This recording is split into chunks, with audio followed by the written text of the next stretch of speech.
है और मेरा संबंध एक गांव से है। मेरी ये कहानी आपके रोंगटे खड़े कर देगी कि किस तरह मेरे चाचा जी गांव की लड़कियों के बाल काटने के नाम पर आधी रात को उनके साथ छत पर। जब सच्चाई खुलकर मेरे सामने आई तो मेरी आत्मा कांप गई थी, क्योंकि सच्चाई उससे कहीं ज्यादा भयानक थी जो साफ नजर आ रही थी। मैं आहिस्ता आहिस्ता दबे पांव सीढ़ियां चढ़ रही थी। रात का अंधेरा बढ़ता ही जा रहा था। सिर्फ छत से एक टिमटिमाती रोशनी नजर आ रही थी। आज की रात मुझे मौका मिल गया था कि मैं अपनी इस जिज्ञासा को दूर कर सकती और ये जान सकती कि आखिर चाचा जी आधी रात को छत पर करते क्या है। हर बार चाची जी की पहरेदारी इतनी सख्त हुआ करती थी कि मैं चाहकर भी सीढ़ियों की तरफ जा नहीं पाती थी। और कभी कभी तो मुझे चाची जी पर हैरत होती थी कि कैसे वो चाचा जी को किसी भी कुंवारी लड़की के साथ रात की तन्हाई में अकेले छोड़ सकती है। लेकिन आज की रात चाची जी पता नहीं कहाँ थी और मैं आसानी से सीढ़ियों तक पहुंच गई थी। मेरे चाचा जी कुछ देर पहले ही गांव की नई बालिग होने वाली लड़की सीमा को लेकर छत पर चले गए थे और वो पूरे 2 घंटे से पहले नीचे नहीं आने वाले थे।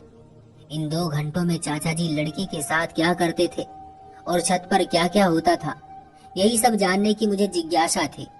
कहने को तो मेरे चाचा जी पैसे से एक नाई थे, लेकिन उनका काम और काम करने का तरीका मेरे लिए बहुत ही हैरान कर देने वाला था। और आज की रात मुझे जानकर रहना था कि आखिर चाचा जी सिर्फ बालिग होने वाली लड़कियों के ही बाल क्यों काटते हैं, और वो भी आधी रात को छत पर अकेले में। न चाची जी कभी खुद छत पर जाती है और न लड़की के घर वालों में से किसी को साथ जाने दिया जाता है। मैं आधी सीढ़ियां चढ़ चुकी थी और इस राज से पर्दा उठने ही वाला था कि चाचा जी सीमा के साथ क्या करने वाले हैं, कि पीछे से मेरी चाची जी की गर्जदार आवाज ने मुझे चौंकने पर मजबूर कर दिया था।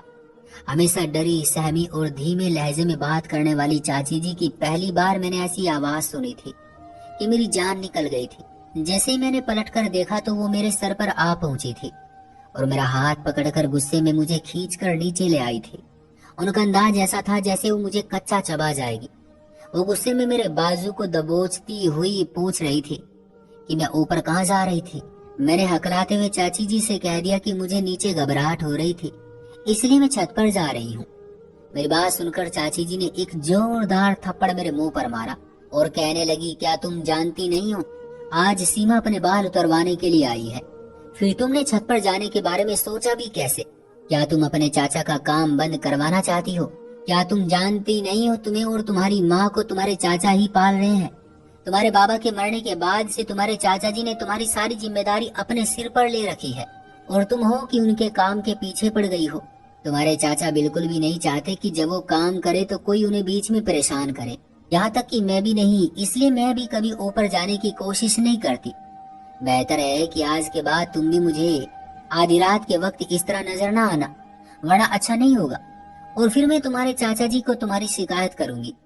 चाची जी की बात सुनकर मैं बहुत ज्यादा डर गई थी, क्योंकि चाचा जी से तो वैसे ही मुझे डर लगता था और फिर उनकी अजीबोगरीब करतूत की वजह से भी मैं बहुत ज्यादा परेशान रहती थी। अगर ऐसे में चाची जी उनसे मेरी किसी तरह की कोई शिकायत करती तो मेरे लिए और परेशानियां खड़ी हो जाती। मैंने फौरन ही चाची जी से माफी मांगी और कहा कि आज के बाद मैं कभी ऐसी गलती नहीं करूंगी। चाची जी ने मुझे नरमी से कहा कि अपने कमरे में जाकर सो जाओ। मैंने सही मौका समझा और अपने कमरे की तरफ दौड़ लगा दी। कमरे में आकर भी मेरे दिमाग में यही बात घूम रही थी कि आखिर चाचा जी को बाल उतारते वक्त इतनी तन्हाई की भी क्या जरूरत थी कि वो किसी तीसरे की दखलंदाजी बर्दाश्त ही नहीं कर सकते थे। जबकि गांव का दूसरा नाई तो बीच चौराहे पर अपनी कुर्सी डालकर बैठा रहता था और आधे गांव के बीच लोगों के बाल उतारता था। उसे तो ना ही किसी तरह की तन्हाई की जरूरत थी और ना ही किसी के आने जाने से कोई परेशानी थी। लेकिन मेरे चाचा जी तो अलग ही तरह के नाई थे।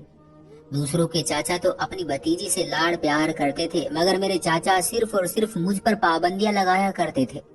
हर बात पर बस यही कहते कि अब तेरा बाप मौजूद नहीं है तो इसलिए तू मेरी जिम्मेदारी है। मैं सिर्फ 12 साल की थी और इतनी कम उम्र में भी मेरे चाचा जी मुझ पर ऐसे रोक टोक करते थे जैसे कि मैं कोई जवान लड़की हूँ, और ना ही मैं उनकी अनुमति के बगैर घर से बाहर निकल सकती थी और ना ही किसी के घर जाने के बारे में सोच सकती थी। मुझे स्कूल से लाने ले जाने का काम भी चाचा जी खुद ही किया करते थे। कभी कभी तो मुझे चाचा जी पर उतना गुस्सा आता कि मेरा दिल चाहता कि किसी तरह मैं उनसे अपनी जान छुड़वा लूं, लेकिन चाचा जी से तो मेरी जान भी नहीं छूट सकती थी, क्योंकि उनका नाई का काम था ही इतना अजीब कि कभी कभार महीने में एक बार वो बाल काटा करते थे, और वो भी हमारे ही घर की छत पर। बाकी सारा वक्त तो वो घर पर ही पड़े रहते और मुझ पर नजर रखते। मेरे बाबा बहुत पहले हमें छोड़कर ऊपर वाले के पास चले गए थे, इसलिए मेरी जिम्मेदारी मेरे चाचा जी के कांधों पर ही थी, और इसी वजह से चाचा जी मुझ पर अपना पूरा हक समझते थे। ऐसा नहीं था कि चाचा जी कोई कुंवारे मर्द थे, बल्कि वो तो एक शादीशुदा आदमी थे। उनकी शादी को 5 साल होने वाले थे। चाची जी भी हमारे साथ ही रहा करती थी, लेकिन पता नहीं क्यों वो इतनी डरी सहमी सी नजर आती थी, जैसे उन्हें किसी बात का कोई डर हो। जबकि मेरी माँ बहुत ही हंसने बोलने वाली औरत थी और चाचा जी के साथ भी बिल्कुल नॉर्मल रहती थी। ना ही उन्हें चाचा जी से डर लगता था और ना ही वो चाचा जी से झिझकती थी। जबकि चाचा जी के आगे तो चाची जी की जान निकलती थी। वो चाचा जी से नजर मिलाकर बात तक नहीं कर सकती थी, बल्कि खामोशी से उनके हर हुक्म के आगे सर झुका देती थी। शायद इसकी वजह यह भी थी कि शादी के 5 साल बाद भी उनकी गोद खाली थी और वो चाचा जी को औलाद न दे सकी थी। जो भी था, मुझे अपने चाचा एक आंख नहीं भाते थे, क्योंकि उनकी वजह से मेरा बचपन भी जवान लड़कियों की तरह गुजर रहा था। और जैसे जैसे मुझे समझ आई और पता चला कि मेरे चाचा जी क्या काम करते हैं, तो मैं हैरान रह गई। क्योंकि मेरे चाचा जी मर्द होकर भी मर्दों के बाल नहीं काटा करते थे, बल्कि वो तो लड़कियों के बाल काटते थे, और वो भी ऐसी लड़कियों के जो बालिग हो जाया करती थी।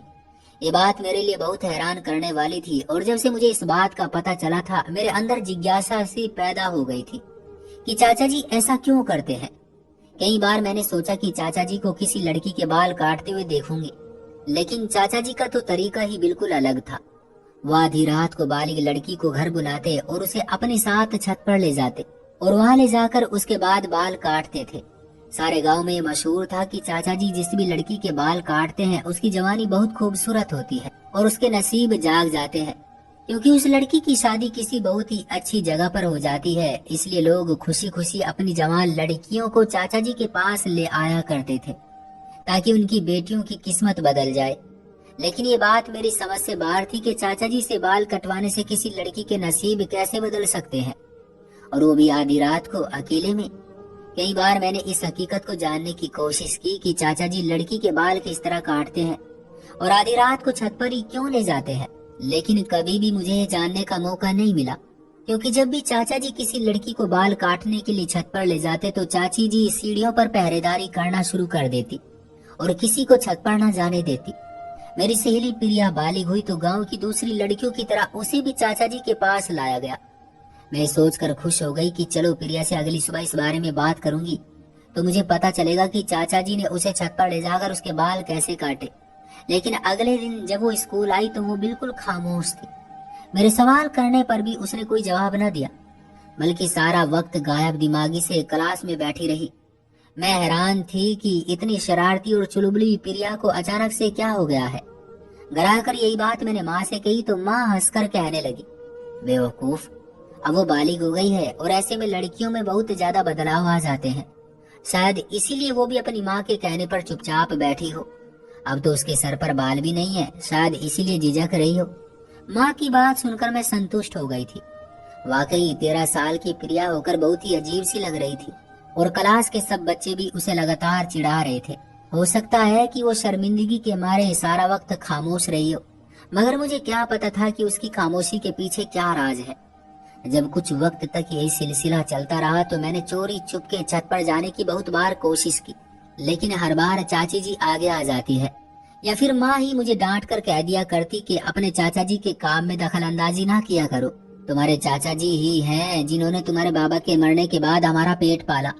वो अगर तुम्हें डांटा भी करते हैं तो बर्दाश्त कर लिया करो, क्योंकि वो हमारा भला ही चाहेंगे। शुरू शुरू में मुझे माँ की ये बात बिल्कुल भी समझ नहीं आती थी, लेकिन फिर धीरे धीरे मुझे एहसास हुआ कि मेरी माँ एक विधवा औरत थी जिसे पूछने वाला और कोई नहीं था। मेरे नाना नानी मर चुके थे और मेरे मामा जी दूसरे गांव में रहते थे। उन्होंने कभी पलटकर हमारा हाल तक नहीं पूछा था। ऐसे में चाचा ही थे जो हर वक्त माँ के साथ खड़े रहते थे। यहाँ तक कि अपनी शादी के बाद भी इन्होंने मेरे और माँ के खर्चे में कभी कोई रुकावट नहीं डाली थी, बल्कि वो तो पहले से भी बढ़कर हमारा ख्याल रखते और चाची जी को भी हमारे साथ रहने पर कोई ऐतराज नहीं था। यही वजह थी कि माँ उन दोनों पति पत्नी को सर आंखों पर बैठाती थी सारे गांव वाले भी चाचा जी की बहुत ही इज्जत करते थे, क्योंकि चाचा जी बहुत ही नरम मिजाज इंसान थे। बस उनकी सारी डांट मेरे लिए ही थी। लेकिन माँ का कहना था कि इसमें भी उनकी मोहब्बत छुपी हुई है। वो खुद बे औलाद हैं, इसलिए वो औलाद की कमी को मुझसे पूरी करना चाहते हैं। जब मैंने ये बात सोची तो मुझे भी ये बात सच ही लगी कि अगर चाचा जी का सहारा हमारे साथ ना होता तो शायद हम दोनों माँ बेटी आज इस गांव में बेसहारा और मोहताजी की जिंदगी गुजार रहे होते। जिस रात मैंने चाची जी से वादा किया था कि मैं कभी दोबारा चाचा जी के काम में टांग नहीं अड़ाऊंगी, उस रात के बाद से मैंने कभी छत पर जाने का सोचा भी नहीं। मैं डर गई थी कि अगर चाची चाचा जी से मेरी शिकायत कर देती तो मैं और मेरी माँ कहाँ जाती। चाचा जी का काम पहले की तरह ही चल रहा था। कभी महीने में तो कभी 1.5 महीने में कोई न कोई लड़की बालिग होकर हमारे घर आ जाती और चाचा जी के साथ खामोशी से ऊपर छत पर चली जाती थी। चाची जी सीढ़ियों के आसपास ही रहती और 2 घंटे बाद जब वो लड़की छत से उतरकर वापस नीचे आती तो चाचा जी उसके काफी देर बाद ही नीचे आते और उनकी हालत काफी अजीब सी नजर आती। और इस बात के बारे में भी मुझे उस वक्त पता चला जब एक रात में मटके से पानी पीने के लिए आंगन में आई और चाचा जी को सीढ़ियां उतरते हुए देखा। चाचा जी का हुलिया बहुत ही अजीब लग रहा था। उनका सांस भी फूला हुआ था। ऐसा लग रहा था जैसे वो बहुत मेहनत का काम करके नीचे आए हों। चाचा जी हमेशा काले रंग की धोती बांधकर ही लड़कियों के बाल काटने छत पर जाते थे, लेकिन जब वो नीचे उतरे तो उनके कपड़े भी बदले हुए होते थे। ना ही उन्होंने धोती बांधी होती थी और ना ही उनके शरीर पर कुर्ता मौजूद था। वो बहुत हांफते कांपते सीढ़ियां उतरते थे, जैसे बहुत ही ज्यादा थक गए हो और उनके लिए चलना भी मुश्किल हो रहा हो। और फिर मुझे याद आया कि जब भी चाचा जी किसी लड़की के बाल काटते तो पूरा दिन कमरे में बंद रहते थे और चाची जी को भी कमरे में जाने की अनुमति नहीं थी। आखिर 2 घंटे बाल काटने के बाद चाचा जी इतना भी कैसे थक जाया करते थे कि सारा दिन कमरे से नहीं निकला करते थे। और फिर उस वक्त तो उन्हें चलता देखकर मुझे ऐसा लग रहा था जैसे वो खेत में हल जोत कर आ रहे हो। चाचा जी को देखते ही मैं छुप गई थी और चाचा जी अपने कमरे में चले गए थे। हमेशा की तरह अगले दिन चाची कमरे से बाहर थी और चाचा जी कमरा बंद करके सो रहे थे। मेरे स्कूल की छुट्टी थी, इसलिए उन्हें मेरी भी फिक्र नहीं थी और माँ भी गांव में किसी की तबीयत पूछने के लिए गई हुई थी कि तभी मैं किसी काम से बाहर किचन में गई तो मैंने चाची जी को दुपट्टे में छुपकर आंसू बहाते देखा। ये पहली बार था जब मैंने चाची जी को इस तरह रोते हुए देखा था। मैं फौरन भागकर चाची जी के पास गई और पूछा कि क्या हुआ है। चाची जी आप रो क्यों रही हैं? मेरी बात सुनकर चाची जी ने जल्दी से अपने आंसू दुपट्टे के पल्लू से साफ कर दिए और कहने लगी, नहीं पगली, मैं कहाँ रो रही हूँ, तुम बताओ तुम्हें क्या चाहिए। मैं अच्छी तरह जानती थी कि चाची जी रो रही थी और इसी बात ने मुझे न सिर्फ दुखी कर दिया था बल्कि मैं बहुत ज्यादा परेशान भी हो गई थी कि ऐसी कौन सी बात है जिसकी वजह से चाची जी को छुप छुप कर रोना पड़ रहा है। मुझे चाचा जी से और नफरत का एहसास हो रहा था कि शायद ये चाचा जी ही थे जिनकी वजह से चाची जी छुप छुप कर आंसू बहा रही थी। उस दिन के बाद से मैं चाचा चाची जी पर नजर रखने लगी थी। जब भी चाचा जी किसी लड़की के बाल काटकर सीढ़ियां उतरकर नीचे आते तो उनके चेहरे पर थकान के आसार साफ दिखाई देते और अगले सारे दिन मेरी चाची जी मुझे छुप छुप कर रोती हुई नजर आती। और फिर मेरी जिंदगी में भी वो दिन आ गया जब मैं भी जवान हो गई। उस दिन मेरी माँ ने मेरा माथा चूमा और कहने लगी, मैं चाहती हूँ गांव की सभी लड़कियों की तरह तेरे चाचा के हाथों तेरी किस्मत भी चमकाई जाए।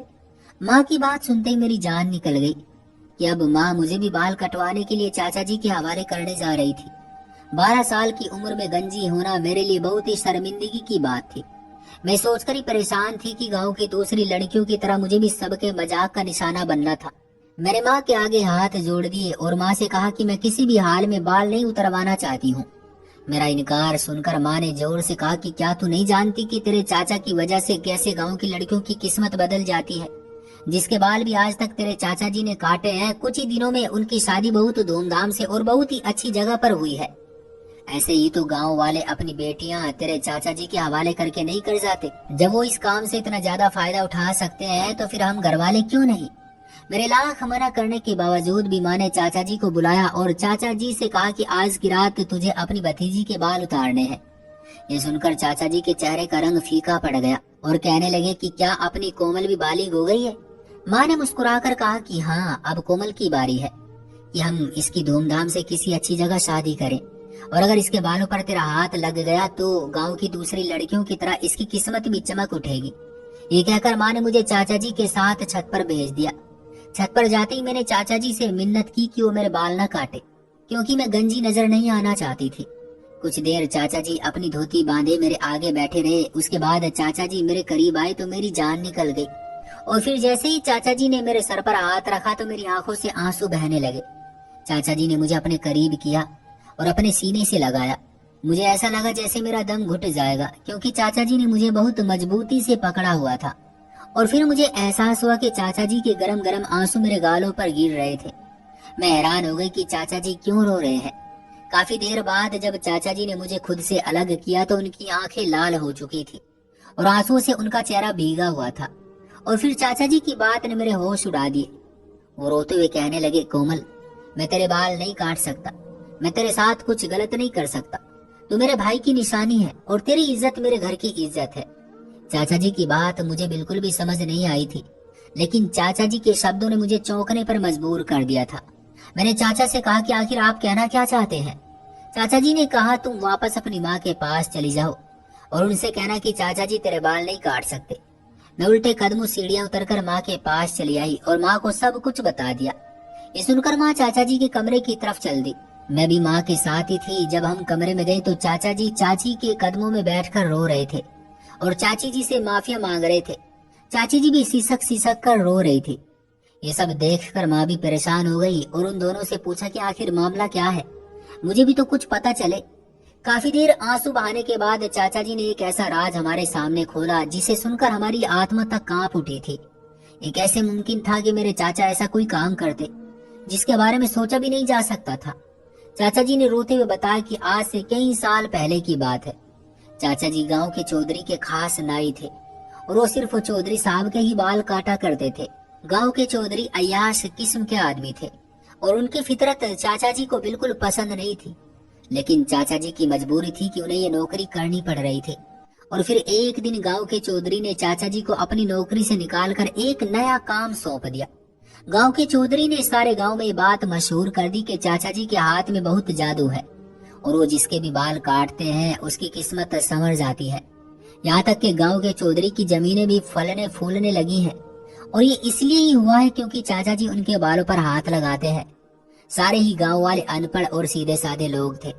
उनके लिए तो गांव के चौधरी की ही हर बात सही होती थी। और गांव के चौधरी ने इस बात का बहुत ज्यादा चर्चा किया तो गांव वालों ने आंखें बंद करके इस बात पर यकीन कर लिया। और फिर चौधरी साहब ने अपने खास नौकरों के जरिए ये बात भी फैला दी कि अगर मैं किसी बालिग लड़की के बाल काटूंगा तो उसकी किस्मत बदल जाएगी और उसकी शादी बहुत अच्छी जगह होगी। मुझे समझ नहीं आ रहा था कि चौधरी साहब ने ये सब क्यों किया है। चौधरी साहब ने मुझे लाखों रुपये देने का वादा किया था और कहा था कि मुझे बस गांव की जवान होने वाली लड़कियों के बाल उतारने हैं। मुझे लगा कि इसमें कोई गलत बात नहीं होगी। और फिर जब गांव वाले ये सोचकर मेरे पास अपनी नई बालिग बेटियों को मेरे पास लाने लगे तो उनकी किस्मत बदलने लगी। तो मैं भी खुशी खुशी रात के अंधेरे में उनके बाल उतार दिया करता और बदले में चौधरी साहब मुझे हजारों रुपये दे देते। कई सालों तक ये सिलसिला इसी तरह चलता रहा। और फिर जब मेरी शादी तुम्हारी चाची जी से हुई तो उस पहली रात मेरे सामने ये राज खुला कि मैं जिन लड़कियों के बाल काटता हूँ उनके साथ चौधरी साहब क्या खेल खेलते हैं। और ये जानकर मेरे भी रोंगटे खड़े हो गए थे। लेकिन मैं चौधरी साहब के इस गंदे खेल में बुरी तरह फंस चुका था और मैं चाहकर भी खुद को नहीं बचा पाया था और आज तक मैं उनके इस खेल का शिकार हूँ। चौधरी साहब को कम उम्र नई नई जवान लड़कियों के साथ अपनी हवस पूरी करने का शौक था और गांव में इस बात को बहुत ज्यादा छुपाया जाता था कि कोई लड़की कब जवान हुई है। इसलिए चौधरी साहब ने ये खेल रचाया और लोग उनकी बातों में आ गए।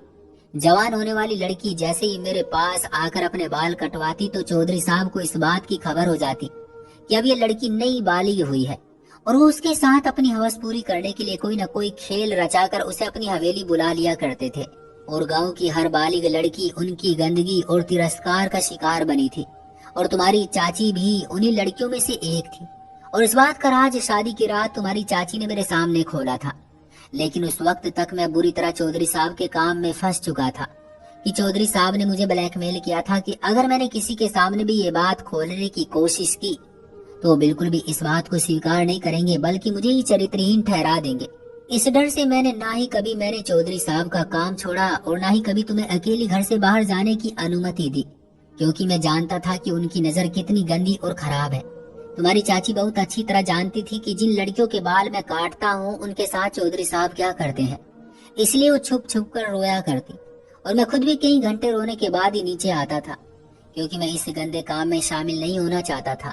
चौधरी साहब ने मुझे खास काले रंग की धोती दी थी और कहा था कि लड़की के बाल काटते वक्त यही धोती पहना करो, ताकि लोगों को लगे कि वाकई तुम कुछ खास करते हो, जिसकी वजह से लड़कियों की किस्मत बदलती है। चौधरी साहब लड़की को अपनी हवस का निशाना बनाने के कुछ ही महीने बाद उसकी शादी अपने किसी मासूम नौकर से करवा देते और उस नौकर को ढेर सारा पैसा भी देते। इस तरह उस लड़की की जिंदगी संवर जाती। चौधरी साहब के पास पैसे की कोई कमी नहीं थी, इसलिए अपनी अय्याशी पर आंख बंद करके पैसा लुटा रहे थे और मैं उनके हाथों की कठपुतली बन चुका था। लेकिन मैं तुम्हारे बाल काट कर चौधरी साहब को ये खबर नहीं पहुंचाना चाहता था कि तुम भी जवान हो चुकी हो, क्योंकि मैं जानता हूँ कि इस तरह तुम भी उनके जुल्म से नहीं बच पाओगी। चाचा जी की बात सुनकर मैं और माँ रोने लगी थी। हमें तो इस चीज की कुछ खबर ही नहीं थी। माँ दूसरे गांव से शादी होकर यहाँ आई थी, इसलिए उन्हें भी चौधरी साहब के बारे में कुछ पता नहीं था। मुझे तो चाचा जी का अपने ऊपर नजर रखना और उनका हमेशा पाबंदियां लगाना हमेशा बुरा लगता था। लेकिन अब मैं सोच रही थी कि चाचा जी मुझसे कितनी मोहब्बत करते थे कि जो मुझे चौधरी साहब से बचाने के लिए इस कदर कोशिश करते रहे थे। चाचा जी ने हमसे वादा किया कि वो मेरी इज्जत पर आंच भी नहीं आने देंगे और न ही आइंदा गांव की दूसरी लड़कियों की बर्बादी का जरिया बनेंगे। चाचा जी ने रोते हुए माँ और चाची जी से कहा कि अपना सामान बांध लो, हम इस गांव को छोड़कर कहीं दूर चले जाएंगे और जाने से पहले मैं गांव के मास्टर के नाम एक खत लिख जाऊंगा, जिसमें मैं सारी हकीकत लिख दूंगा। गांव के मास्टर एक समझदार आदमी है, वो खामोशी से गांव वालों को ये बात समझा देंगे और ये किस्सा हमेशा के लिए खत्म हो जाएगा। मैं, माँ, चाचा और चाची जी कोई भी नहीं जानता था कि आगे हमारी मंजिल क्या है। चाचा जी ने कदम बढ़ाया था, इसलिए हमें यकीन था कि ऊपर वाला हमारी मदद करेगा। चाचा जी ने गांव के मास्टर के नाम पर एक लंबा सा खत लिखा था, जिसमें उन्होंने हर एक बात साफ साफ लिख दी थी, ताकि हमारे जाने के बाद कोई गांव वाला चौधरी साहब की बातों में ना आ सके। फिर कोई लड़की बाल कटवाकर या किसी और तरीके से चौधरी साहब तक ये खबर ना पहुंचाए कि वो अब जवान और बालिग हो चुकी है और उनकी हवस का निशाना बनने के लिए तैयार है। मुझे आज भी अच्छी तरह से ये बात याद है कि जब भी कोई लड़की बालिग होने के बाद गंजी होती और फिर कुछ दिनों के बाद स्कूल आती तो वो किस कदर डरी सहमी और खामोश होती थी। मुझे हमेशा ही यूं लगता था कि ये सब इसलिए है क्योंकि वो गंजी होकर आई है और अपने इसी गंजेपन की वजह से परेशान है। लेकिन ये राज तो अब खुला था कि वो चौधरी साहब की हवस का निशाना बनकर आई थी और मेरे वो चाचा, जिन्हें मैं बहुत ही गलत समझती थी, दरअसल वो खुद भी एक तकलीफ का शिकार थे। और जब हम ये गांव छोड़कर जा रहे थे तो मेरे चाचा जी के चेहरे पर सुकून ही सुकून था। आज भी अक्सर गांव में ऐसे बहुत से चौधरी और वडेरे मौजूद हैं जो इस तरह की हरकतों में शामिल हैं और सीधे साधे गांव वाले उनके घटिया काम और उनकी करतूत नहीं जानते हैं। शहरी लोगों को चाहिए कि वो देहातों में पढ़ाई और शऊर के सिलसिलों को आगे बढ़ाए, ताकि सीधे साधे और भोले भाले गांव वाले ऐसी घटिया सोच के लोगों से खुद को बचा सके। क्यों दोस्तों, आपको ये कहानी कैसी लगी कमेंट बॉक्स में जरूर बताइएगा। वीडियो को लाइक करके चैनल को सब्सक्राइब कर लीजिएगा। मैं मिलता हूँ आपसे अगली वीडियो में, तब तक के लिए धन्यवाद। तो दोस्तों, ये थी हमारी आज की कहानी। आपका क्या कहना है इस कहानी के बारे में? कमेंट करके हमें ज़रूर बताएं। वीडियो को लाइक कर दीजिए और चैनल को सब्सक्राइब करके घंटी को दबाकर ऑल पर सेट कर लीजिए, ताकि आने वाले वीडियो आपको तुरंत मिले। मुझे दीजिए अगली वीडियो तक इजाज़त, तब तक के लिए धन्यवाद।